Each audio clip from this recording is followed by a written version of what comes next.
किसी ने क्या खूब कहा है, बड़ा खूबसूरत रिश्ता है मेरा और मेरे प्रभु का। मैं अधिक मांगता नहीं और वह कम देते नहीं। वह मेरी खामोशी भी सुन लेते हैं और मेरी अनकही दुआएं भी पूरी कर देते हैं। जब मैं गिरता हूं तो वह थाम लेते हैं और जब मैं थक जाता हूं तो सहारा बन जाते हैं। मेरी हर खुशी में वह शामिल रहते हैं और हर दर्द में मुझे अपने करीब कर लेते हैं। उनके बिना जीवन अधूरा है और उनके साथ हर लम्हा पूर्ण है। जय श्री कृष्ण मित्रों, मैं एक बार फिर से आपका स्वागत करता हूं प्रेरणा पुंज चैनल पर, जहां आप सुन रहे हैं श्रीमद् भगवद गीता की एक शानदार श्रृंखला जिसका नाम है भगवद गीता की सीख। और आज हम जानेंगे कि श्रीमद् भगवद गीता के 9वें अध्याय से क्या सीखा जा सकता है, और वह भी बहुत ही सरल भाषा और आसान से शब्दों में। मित्रों, जैसा कि आप भली भांति जानते हैं, श्रीमद् भगवद गीता में कुल 18 अध्याय हैं और आज हम इस अनंत ज्ञान गंगा की यात्रा का आधा पड़ाव पूरा करने वाले हैं। यह यात्रा केवल शब्दों को सुनने या पढ़ने की नहीं है, बल्कि आत्मा को परमात्मा से जोड़ने वाली एक आध्यात्मिक साधना है।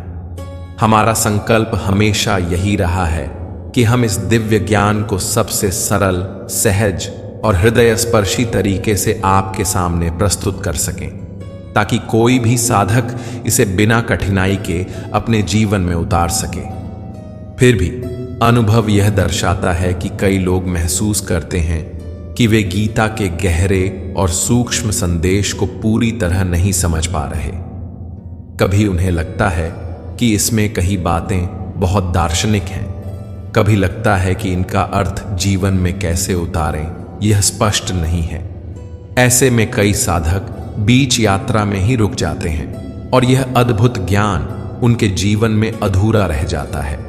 हमें यह याद रखना चाहिए कि भगवद गीता भगवान श्री कृष्ण का दिया हुआ अनंत, गूढ़ और रहस्यमय ज्ञान है, जो प्रायः पहली बार में पूरी तरह समझ में नहीं आता।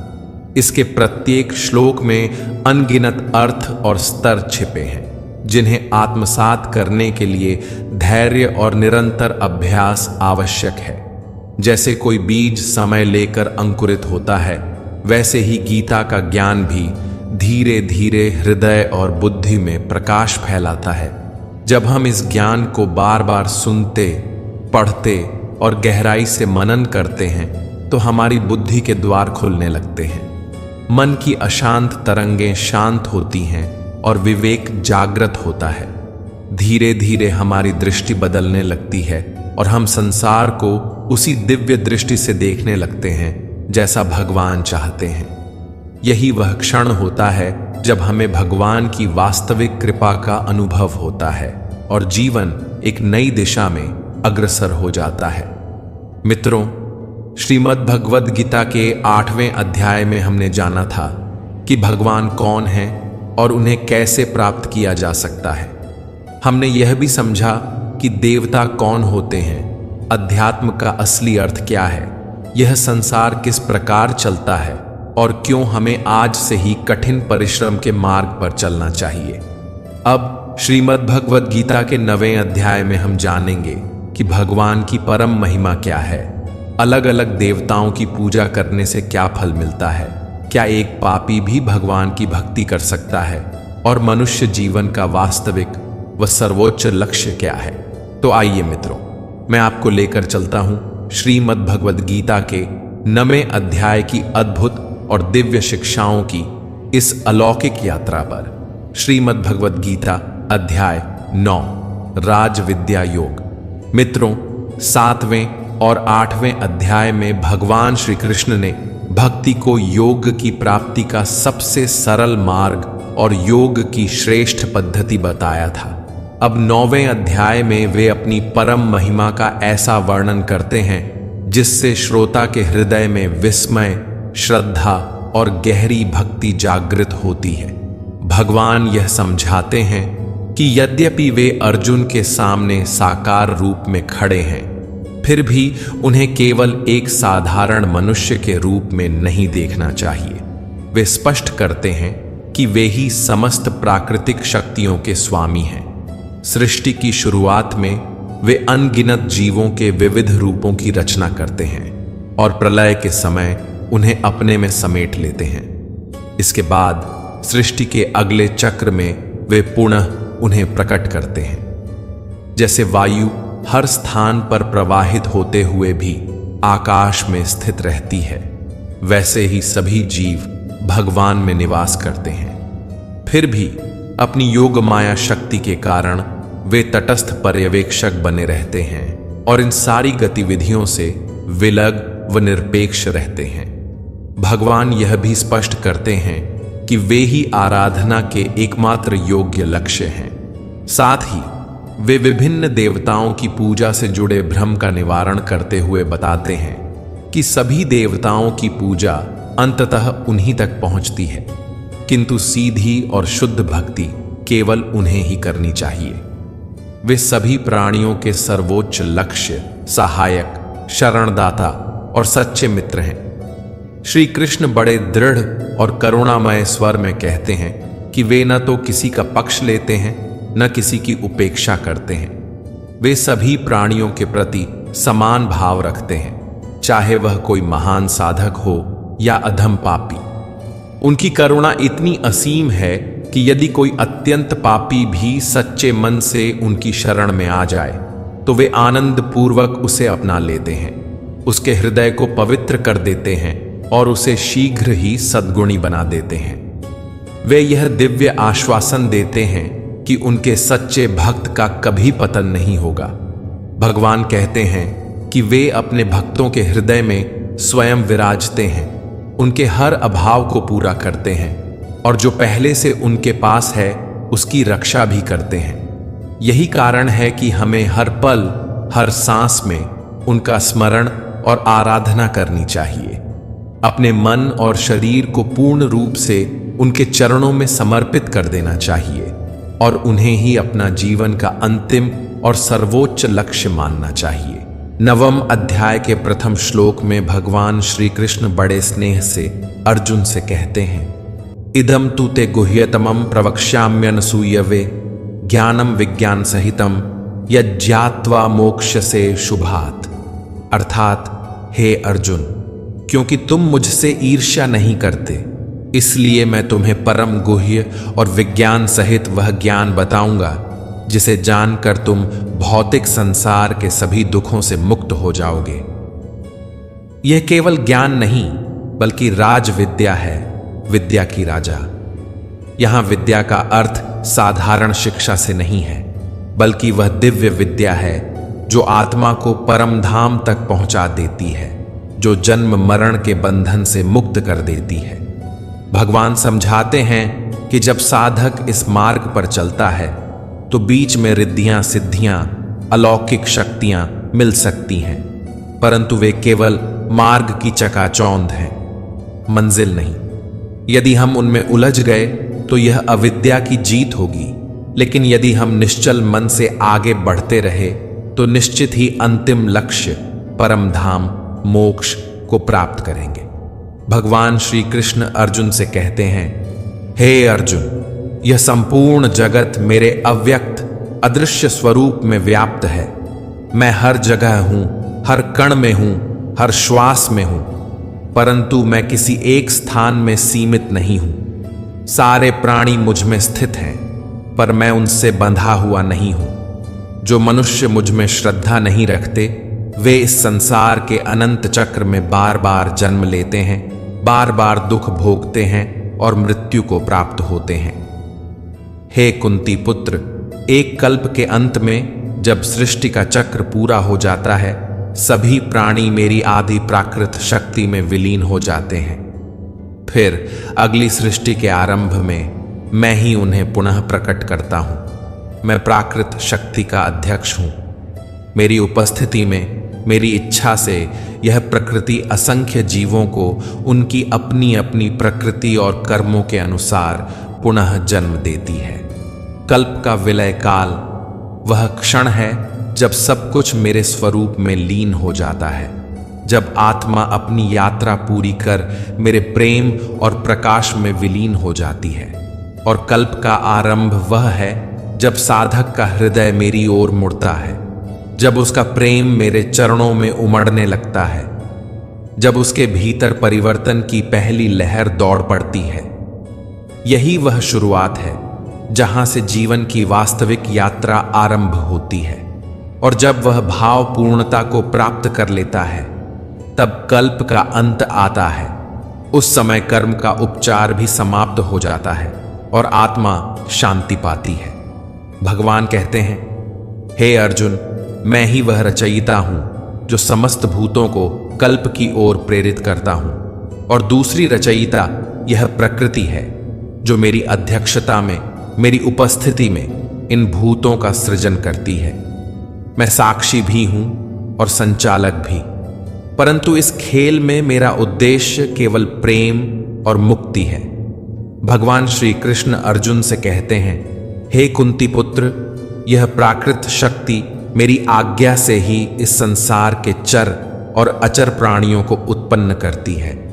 मेरी इच्छा से ही यह भौतिक जगत चलता है और इसमें निरंतर परिवर्तन होते रहते हैं। जैसे प्रबल वायु हर दिशा में बहती हुई अंततः आकाश में ही स्थित हो जाती है, वैसे ही सभी जीव सदैव मुझ में ही स्थित रहते हैं, चाहे उन्हें इसका बोध हो या न हो। यह भी एक प्रकार का कल्प है जिसमें स्वभाव बदलता है, काल बदलता है, शरीर बदलता है। आत्मा एक शरीर को छोड़कर दूसरे शरीर में जाती है। इसी प्रकार से कल्प दो प्रकार के होते हैं, बाहरी सृष्टि का कल्प और भीतर साधना का कल्प। शास्त्रों में कहा गया है कि चारों युग बीतने पर एक कल्प पूर्ण होता है, फिर महाप्रलय आता है।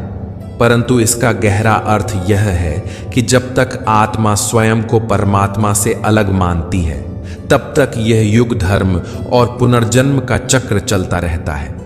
गोस्वामी तुलसीदास जी ने भी रामचरितमानस में संकेत दिया है कि 4 युग वास्तव में ध्यान के 4 स्तर हैं। साधक पहले निम्न स्तर से शुरू करता है, फिर धीरे धीरे ऊपर चढ़ता है, फिर साधना की पराकाष्ठा तक पहुंचता है और अंततः उस परम धाम को प्राप्त करता है जहां आत्मा और परमात्मा एक हो जाते हैं।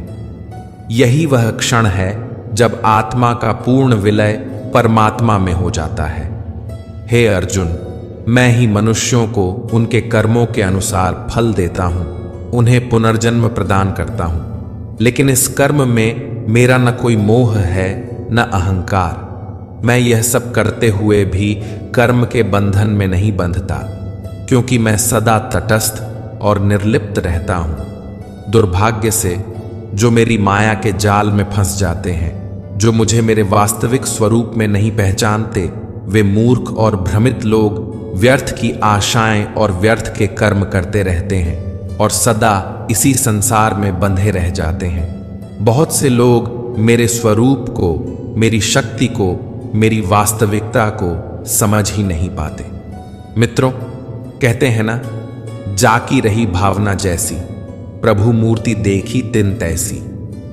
यानी जैसे हमारे भीतर की भावना होती है, वैसे ही हम भगवान को देखते और पहचानते हैं।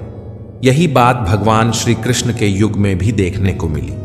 उस समय भी बहुत से लोग उनके वास्तविक दिव्य स्वरूप को समझ ही नहीं पाए। वे यह जान ही नहीं सके कि स्वयं भगवान उनके बीच, उनके साथ चल फिर रहे हैं। कोई उन्हें किसी नाम से पुकारता, कोई किसी उपाधि से, पर उनका असली स्वरूप बहुतों की समझ से परे ही रहा। भगवान यही बात अपने प्रिय मित्र, अपने सखा अर्जुन को समझाते हैं। वे कहते हैं, हे अर्जुन, मैं उस परम धाम में स्थित हूं, फिर भी लोग मुझे नहीं पहचानते। वे मुझे केवल मनुष्य के शरीर के आधार पर देखते हैं और तुच्छ समझते हैं। मैं महान ईश्वर रूप में स्थित हूं, समस्त सृष्टि का उद्गम हूं, परंतु जब मैं मनुष्य के रूप में अवतार लेता हूं, तो अज्ञानी लोग मेरे परमात्मा स्वरूप को पहचान नहीं पाते। वे मुझे साधारण मनुष्य मान लेते हैं। भगवान आगे कहते हैं, ऐसा होना उनका दोष भी नहीं, क्योंकि उनकी आंखों के सामने केवल मेरा मानव शरीर ही दिखाई देता है। प्राकृत शक्ति के मोह में फंसकर ऐसे लोग आसुरी और नास्तिक विचारों को अपनाते हैं। इस मोह की अवस्था में उनके आत्मकल्याण की आशा व्यर्थ हो जाती है, उनके कर्मों का फल निष्फल हो जाता है और उनका ज्ञान भी बेकार हो जाता है। लेकिन हे पार्थ, महान आत्माएं जो मेरी दिव्य शक्ति का आश्रय लेती हैं, वे मुझे सृष्टि के आदि और अंत दोनों के रूप में जानती हैं। वे अपने मन को केवल मुझ में स्थिर कर देती हैं और मेरी अनन्य भक्ति में लीन रहती हैं, क्योंकि वे जानती हैं कि मैं ही उनका परम लक्ष्य और शाश्वत शरण हूं। श्री भगवान आगे कहते हैं, हे अर्जुन, मैं ही संपूर्ण जगत का धारण करता हूं, उसका पालन करता पिता हूं और मूल उद्गम पितामह भी मैं ही हूं। मैं ही वेदों में वर्णित समस्त कर्मकांड, यज्ञ और पितरों को अर्पित तर्पण हूं। मैं ही औषधीय वनस्पतियां हूं, वैदिक मंत्र हूं, घी, अग्नि और यज्ञ की क्रिया भी मैं ही हूं। मैं इस ब्रह्मांड का पिता, माता, आश्रय और पितामह हूं। मैं ही शुद्धता हूं, ज्ञान का लक्ष्य हूं और पवित्र मंत्र ओम भी मैं ही हूं। ऋग्वेद, सामवेद और यजुर्वेद सब मैं ही हूं। मैं ही सभी प्राणियों का परम लक्ष्य, निर्वाहक, स्वामी, धाम, आश्रय और सच्चा मित्र हूं। सृष्टि का आदि, मध्य और अंत, भंडार गृह और अविनाशी बीज भी मैं ही हूं। हे अर्जुन, मैं ही सूर्य को तेज प्रदान करता हूं, वर्षा को रोकता और बरसाता हूं। मैं ही अविनाशी तत्व हूं और मृत्यु भी मैं ही हूं। मैं ही आत्मा हूं और मैं ही पदार्थ हूं। जो वेदों का अध्ययन करके स्वर्ग प्राप्ति के लिए मेरी पूजा करते हैं, वे इंद्रलोक में जाकर सुख भोगते हैं, किंतु यह सुख उनके संचित पुण्य समाप्त होने तक ही रहता है और जैसे ही पुण्य समाप्त होता है उन्हें फिर पृथ्वी पर जन्म लेना पड़ता है। लेकिन जो मुझ परमेश्वर को ही सर्वस्व मानकर कर्मफल का त्याग करके निरंतर प्रेम पूर्वक भक्ति करते हैं, मैं उनकी केवल आवश्यकताएं ही पूरी नहीं करता, बल्कि उन्हें सदा के लिए अपनी शरण में ले लेता हूं। जो देवताओं की पूजा करते हैं वे देवताओं के लोक को प्राप्त होते हैं। जो पितरों की पूजा करते हैं वे पितृलोक जाते हैं। जो भूत, प्रेत या राक्षसों की पूजा करते हैं वे उन्हीं लोकों में जाते हैं और जो मुझे भजते हैं वे सदैव मेरे पास आते हैं। देवताओं, पितरों या भूतों की पूजा करने वालों का ज्ञान सीमित है और उन्हें मृत्यु लोक में बार बार जन्म लेना पड़ता है। इसीलिए अर्जुन, तू जो भी खाता है, जो दान करता है, जो तप करता है या कोई भी कर्म करता है, उसे मुझको अर्पित करके कर। ऐसा करने से तू निश्चित ही मुझे प्राप्त करेगा। मेरे लिए कोई प्रिय या अप्रिय नहीं है। यहां तक कि यदि कोई अत्यंत दुराचारी भी हो, चाहे स्त्री हो या पुरुष, राजा हो या भिखारी, यदि वह मुझ में पूर्ण आसक्ति रखता है तो वह भी इस भवसागर से पार हो जाता है। इसलिए हे पार्थ, यदि तू भी मुझ में समर्पित रहेगा तो मुझे ही प्राप्त करेगा। मित्रों, भगवान श्री कृष्ण यहाँ बड़े ही मार्मिक ढंग से हमें एक गहरी शिक्षा देते हैं। वे बताते हैं कि जो लोग केवल वैदिक कर्म कांडों और देवताओं की पूजा में लगे रहते हैं, वे अपने पुण्य के बल पर स्वर्ग लोक तक तो पहुंच जाते हैं, लेकिन यह सुख स्थायी नहीं होता।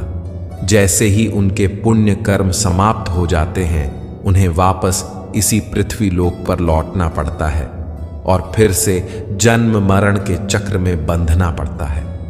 लेकिन मित्रों, इसके विपरीत जो भक्त पूरे मन, वचन और कर्म से भगवान में तन मन धन समर्पित कर देते हैं, उनकी मंजिल अलग होती है। ऐसे लोग परम धाम को प्राप्त करते हैं, वह धाम जहां न कोई जन्म है, न मरण, न कोई दुख और न कोई मोह। भगवान स्वयं इस भक्ति को सर्वोत्तम बताते हैं, क्योंकि यह भक्ति हमें उनके साथ एक अटूट शाश्वत बंधन में बांध देती है। सोचिए मित्रों, कैसा अद्भुत अनुभव होगा जब हम अपने जीवन के हर कार्य को भगवान को समर्पित कर देंगे। तब हमारे कर्मों का बंधन हमें जकड़ नहीं पाएगा। हम स्वतंत्र होंगे, मुक्त होंगे और सच्चे अर्थों में भगवान के प्रिय बन जाएंगे। श्री कृष्ण कहते हैं, जो जिसकी पूजा करता है मैं उसे उसी से जोड़ देता हूं। इस वाक्य में जीवन का गहरा रहस्य छिपा है।